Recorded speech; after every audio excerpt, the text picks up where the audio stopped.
ब्रह्मांड कैसे शुरू हुआ, क्या इसका कोई अंत होगा और क्या कोई एक ऐसा नियम, एक अकेली इक्वेशन है जो हर चीज को समझा सकती है? मतलब एक टूटते तारे से लेकर हमारे दिमाग में चल रहे विचारों तक। ये सबसे बड़े सवाल हैं। आज हम इन्हीं सवालों से जूझने वाले हैं और हमारे गाइड होंगे स्टीफन हॉकिंग। बिल्कुल। हमारे पास हॉकिंग के मशहूर भाषणों का संग्रह है, किताब की शक्ल में, the theory of everything, the origin and fate of the universe. और हमारा मकसद सिर्फ इसे दोहराना नहीं है, नहीं, बिल्कुल नहीं। बल्कि ये समझना है कि हॉकिंग ने अरस्तू के दौर से लेकर आधुनिक भौतिकी की उलझी हुई गुत्थियों तक के इस सफर को एक कहानी की तरह कैसे बुना। हम उस परम सिद्धांत की खोज के पीछे की वजह को समझने की कोशिश करेंगे। तो चलिए शुरू करते हैं। और शुरुआत होती है कहानी की शुरुआत से। बहुत पहले जब हम आसमान को देखते थे तो हमें क्या लगता था? जाहिर है कि हम ही केंद्र में हैं। हाँ, विश्लेषण में अरिस्तु और टॉलेमी के विचारों का जिक्र है, जो यही मानते थे कि पृथ्वी स्थिर है और सूरज, चांद, तारे सब हमारे चक्कर लगा रहे हैं। और ये सोचना स्वाभाविक भी था, पर ये सिर्फ कहानियां नहीं थी। ये ब्रह्मांड को समझने की पहली गंभीर कोशिशें थी। सही बात है। असली भूचाल तो आया 16वीं सदी में, जब कोपरनिकस ने हिम्मत करके कहा, शायद हम केंद्र में नहीं हैं, शायद सूर्य केंद्र में है। और बाद में गैलीलियो और केपलर ने इसे साबित भी कर दिया। हाँ, ये वो पल था जब ब्रह्मांड को समझने के लिए पौराणिक कथाओं की जगह गणित ने ले ली। और फिर आते हैं न्यूटन, जिन्होंने गुरुत्वाकर्षण के नियम दिए और लगा जैसे ब्रह्मांड का रहस्य खुल गया। ऐसा लगा जैसे पूरा यूनिवर्स एक विशाल घड़ी है, एक प्रिडिक्टेबल मशीन। बिल्कुल। अगर हमें पता हो कि हर चीज अभी कहाँ है और किस रफ्तार से चल रही है, तो हम उसका भविष्य बता सकते हैं। लेकिन यही वो मोड़ है जहां 20वीं सदी की भौतिकी ने सब कुछ बदल दिया। सही कहा। आइंस्टीन और क्वांटम मैकेनिक्स ने इस निश्चित ब्रह्मांड की धारणा को तोड़ दिया। आइंस्टाइन ने हमें दी जनरल रिलेटिविटी, जो विशाल चीजों को समझाती है, ग्रह, तारे, आकाशगंगाएं। और क्वांटम मैकेनिक्स ने हमें सूक्ष्म जगत के नियम दिए, एटम और उसके अंदर के कणों के। और यहीं आधुनिक भौतिकी की सबसे बड़ी चुनौती पैदा हुई। चुनौती ये कि ये दोनों सिद्धांत ये एक साथ काम नहीं करते। एग्जैक्टली। एक बड़े पैमाने पर सटीक है, दूसरा छोटे पैमाने पर। इन दोनों को एक ही धागे में पिरोने की कोशिश ही थ्योरी ऑफ एवरीथिंग की नींव है। एकदम सही।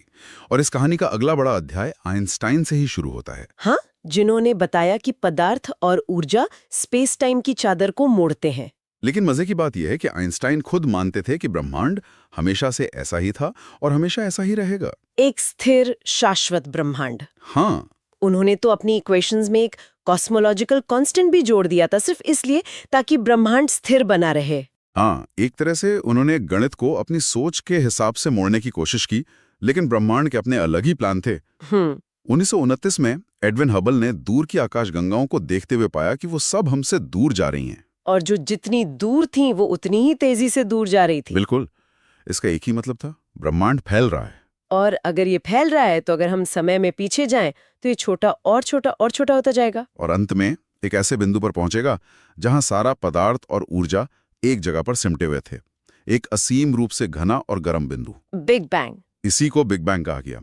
दिलचस्प बात यह है कि आइंस्टीन के समीकरण खुद एक शुरुआत की भविष्यवाणी कर रहे थे, लेकिन वो इस विचार को मानने के लिए तैयार नहीं थे। तो बिग बैंग का सिद्धांत हमें बताता है कि ब्रह्मांड की शुरुआत एक सिंगुलैरिटी से हुई, एक अनंत घनत्व वाला बिंदु। और दिलचस्प बात यह है कि यूनिवर्स में एक और जगह है जहां हमें ऐसे ही सिंगुलैरिटी मिलती है। ब्लैक होल के केंद्र में। ब्लैक होल के केंद्र में। बहुत अच्छा कनेक्शन है। हम सब जानते हैं कि ब्लैक होल विशाल तारों के मरने से बनते हैं, लेकिन हॉकिंग का असली फोकस उस सीमा पर था जिसे इवेंट होराइजन कहते हैं। ये कोई दीवार तो नहीं है? नहीं, ये कोई ईंट की दीवार नहीं है। ये स्पेस टाइम में एक ऐसा पॉइंट है जहां से वापसी का कोई रास्ता नहीं। गुरुत्वाकर्षण इतना ज्यादा है कि लाइट भी इससे बचकर नहीं निकल सकती। और हॉकिंग ने इसी सीमा पर क्वांटम फिजिक्स के नियम लागू किए। हाँ, जो पहले किसी ने नहीं किया था। किताब में कुछ और डरावने लेकिन दिलचस्प आइडियाज का भी जिक्र है, जैसे स्पैगेटिफिकेशन। ये सुनने में अजीब लगता है। हाँ, इसे स्पैगेटिफिकेशन इसलिए कहते हैं क्योंकि अगर आप एक ब्लैक होल में गिर रहे हो तो आपके पैरों पर लगने वाला गुरुत्वाकर्षण खिंचाव आपके सिर के मुकाबले खरबों गुना ज्यादा होगा। बाप रे। इससे पहले कि आप समझ पाएं कि क्या हो रहा है, आपका शरीर नूडल्स की तरह एक अणु मोटे धागे में खिंच जाएगा। ये एक भयानक कल्पना है।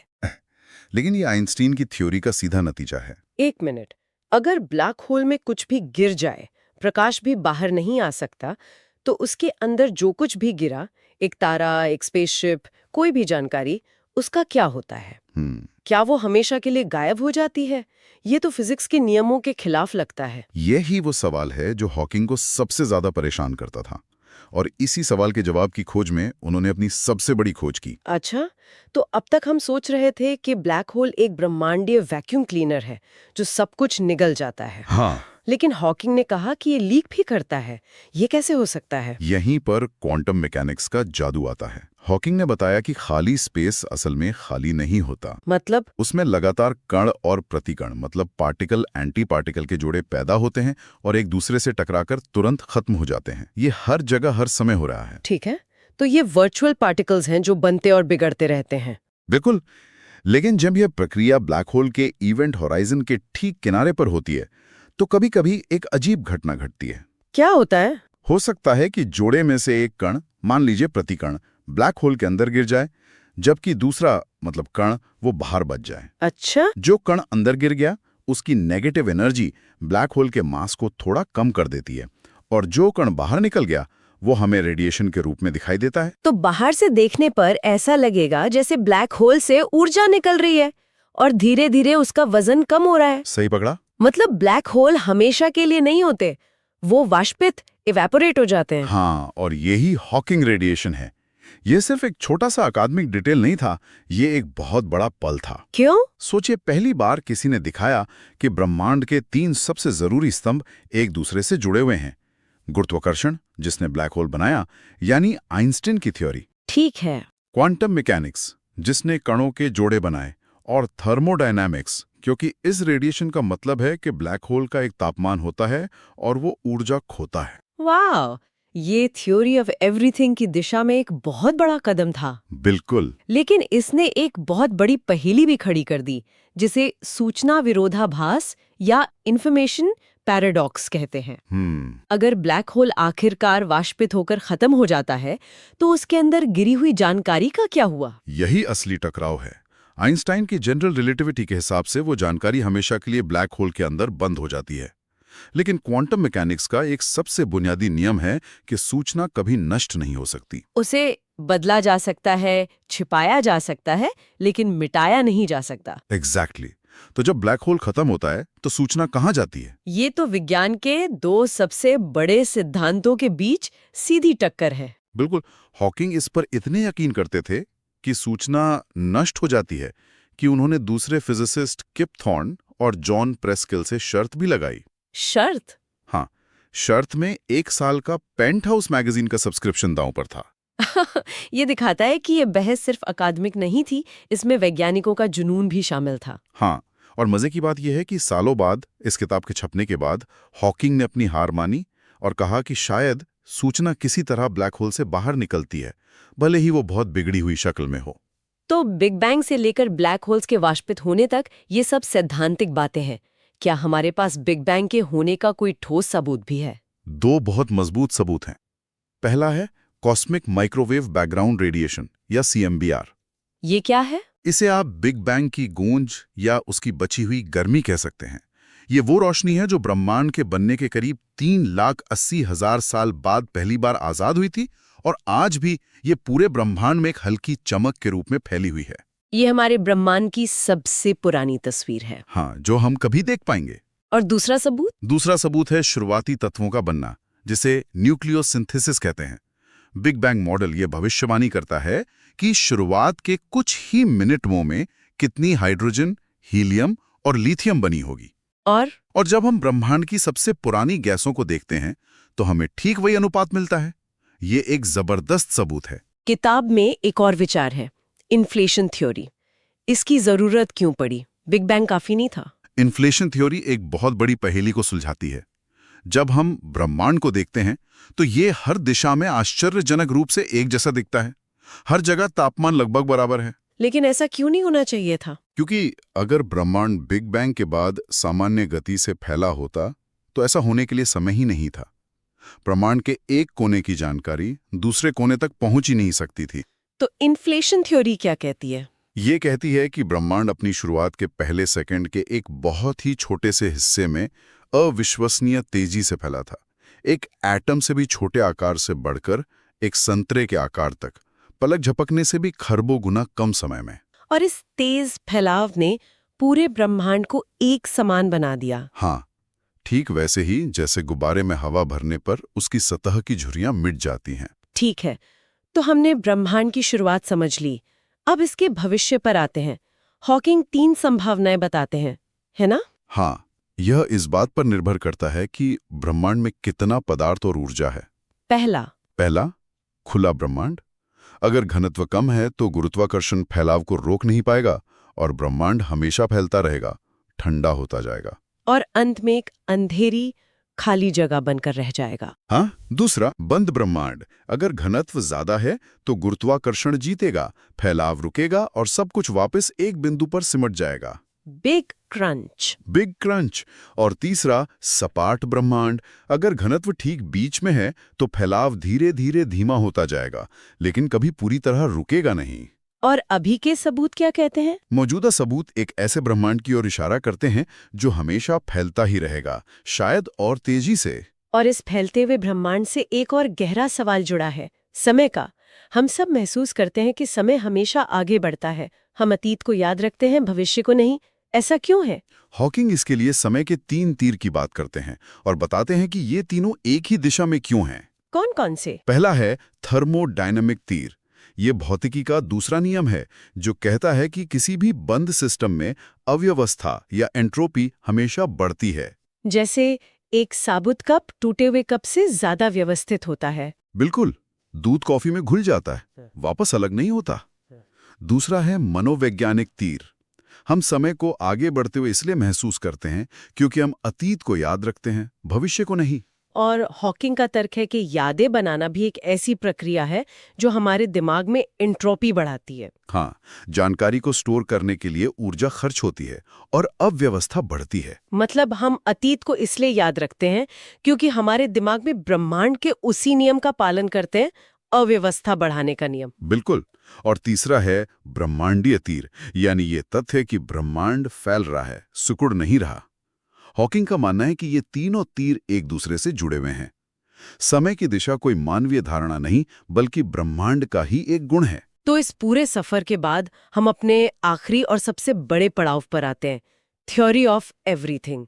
इन सब अलग अलग विचारों को एक साथ कैसे रखा जाए? इसका मकसद एक ऐसा अकेला, सुंदर और शक्तिशाली सिद्धांत खोजना है जो गुरुत्वाकर्षण और क्वांटम मैकेनिक्स दोनों को एक ही गणितीय फ्रेमवर्क में समझा सके।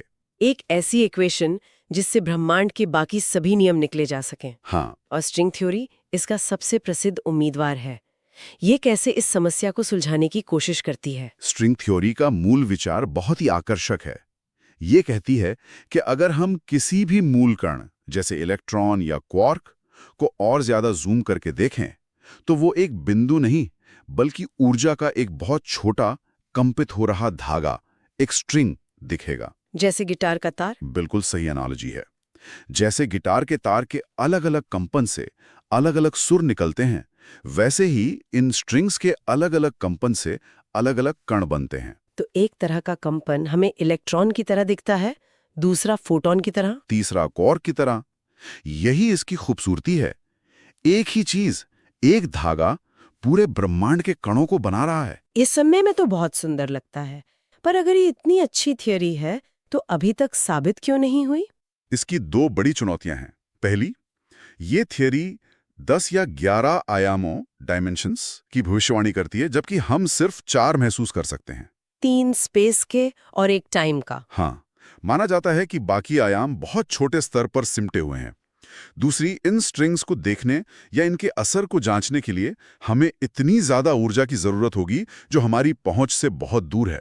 तो ये अभी तक एक गणितीय विचार है। हाँ, प्रायोगिक विज्ञान नहीं। और यहीं पर हॉकिंग का वो प्रसिद्ध कथन आता है कि अगर हम इस सिद्धांत को खोज लेते हैं तो हम ईश्वर के मन को जान लेंगे। जाहिर है उनका मतलब किसी धार्मिक संदर्भ में नहीं था। बिल्कुल नहीं। उनके लिए ये इंसान की तर्क शक्ति की चूड़ांत विजय थी। ये जानने की इच्छा कि ब्रह्मांड को चलाने वाले सबसे गहरे नियम क्या हैं, वो क्यों जानना सिर्फ क्या नहीं। ये समझना कि क्या ब्रह्मांड को ऐसा ही होना था या इसके बनने के और भी तरीके थे। हाँ, ये परम दार्शनिक सवाल था जिसे वो विज्ञान के जरिए पूछ रहे थे। अरस्तू के आसमान से लेकर ब्लैक होल्स के किनारे और समय की शुरुआत तक ये वाकई एक जबरदस्त सफर रहा। हॉकिंग की सबसे बड़ी ताकत शायद यही थी कि वे इतने मुश्किल विषयों को भी एक ऐसी कहानी की तरह पेश करते थे जिसे हर कोई समझ सके। हाँ, और ये भी ध्यान रखना जरूरी है कि ये किताब भाषणों का संग्रह है, तो विज्ञान तब से और आगे बढ़ चुका है। जैसा हमने बात की, सूचना विरोधाभास पर खुद हॉकिंग के विचार बाद में बदल गए थे। फिर भी ब्रह्मांड विज्ञान की दुनिया में कदम रखने के लिए ये आज भी सबसे बेहतरीन किताबों में से एक है। ये उनकी प्रतिभा, उनके हास्य और उनके विचारों की जबरदस्त स्पष्टता को दर्शाती है। अंत में एक विचार सोचने के लिए छोड़ जाते हैं। हॉकिंग ने सवाल उठाया था कि अगर किसी चीज की जानकारी खो जाए तो क्या उसका अतीत ही अपरिभाषित हो जाता है। इसे एक कदम और आगे ले जाते हैं। अगर हमारे ब्रह्मांड का पूरा इतिहास, हमारा अस्तित्व, सब कुछ मौलिक रूप से सिर्फ सूचना ही है, और अगर वो सूचना मिटाई जा सकती है या हमेशा के लिए खो सकती है, तो उस वास्तविकता का क्या मतलब है जिसे हम अनुभव करते हैं?